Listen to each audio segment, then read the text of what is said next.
So many of you already know my story about why or when I bought my first house. So I won't bore you, but I will remind you that when I bought my first house, there was so much I had to do in order to buy, from writing letters to figuring out what my down payment was, to actually paying my down payment for 6 months until I closed. Some of you are real estate agents and you don't own a house, or maybe your family never owned a house, or you lost your home in a foreclosure and you need to come back. So I want to help you own real estate as an agent. Now, if you are a newer agent or you're an agent that's dual career, sometime part-time agent, don't quit your job yet. Don't quit your job. Use that as a way to buy your first house, your second house, or a way to invest. And then we can talk about moving into full-time real estate. So as an agent, here, I want you to write this down. And I have 6 steps, but there might need to be 7, or maybe a 1A or 1B. How many houses do you have to sell in order to buy that home? Now, if you work for a company and you get a split, like what's your split? Because you do need to put up money to pay your taxes. That would be my 1A. You need to pay taxes. You can't write off the world when you want to buy a house as a real estate agent, because we're 1099, unless you work for a company where you get a W-2. So how many houses do you have to sell in order to make the amount of money to either buy the house cash, or to maybe have a down payment, or to qualify for the house you want? Number 2, where do you want to live? Where do you want to live? Just like our buyers, where do our buyers want to live? So where do you really want to be? For me, I live where I live because we have dual language, love the Park District. I love everything about the community I am, and it's very diverse. So number 2, where do you want to live? Number 3, I need you to talk to a loan officer. Find out what you qualify for. Follow out. Listen, you know if your credit's jacked up. You need to know what to fix. And there might be a season for fixing for you. You might have to pay some things off. You might have to work even harder. How many houses do you have to sell to pay off your debt? That could be a whole nother topic.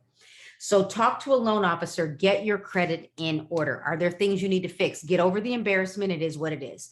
You could have, repossessions. You could have been evicted. There's some things you have to fix, and there's some letters you might need to write.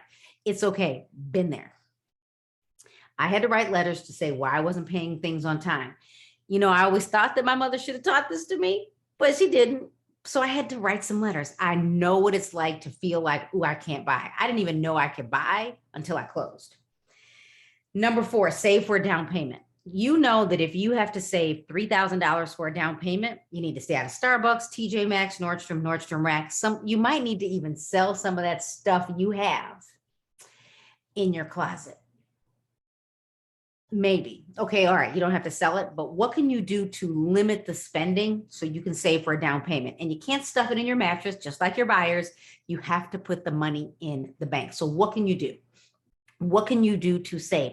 Some of you might have parents that might give you a down payment. Maybe that could be an option. So figure out how much do you need to save for a down payment. And then again, how many houses do you need to save for a down payment? How many houses do you need to sell to pay off your debt? Or how many houses do you need to sell to qualify for the house you want? All right. Number 5, it doesn't have to be your dream home. You could, look for a multi-unit. You could, maybe it's not the biggest house in the neighborhood. Maybe you're just going to buy a cute, quaint property. Why? Because you need to go through the process so you can explain it to your buyers. And then when you go to list it, you understand the process, because sometimes we don't understand the process. So it's hard to explain it to our clients.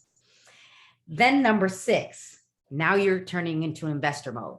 You buy and move every 3 to 5 years. I say 3 years because if you buy or have a certain loan, you have to live there for so many years. So buy and move every 3 to 5 years. Now, do you have to do this? No, I'm not moving.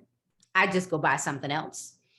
But I say this because if you buy a multi-unit, a 2-flat or 3-flat, and you move in and you stay there for about 3 years, then you can rent out that unit and you go buy something else. So now you have turned home ownership into investing. So leverage that, figure out how you can own a home. I believe you can do it. If you have questions, type them in the chat. If you're in the agent journey, I'd love to hear your questions there.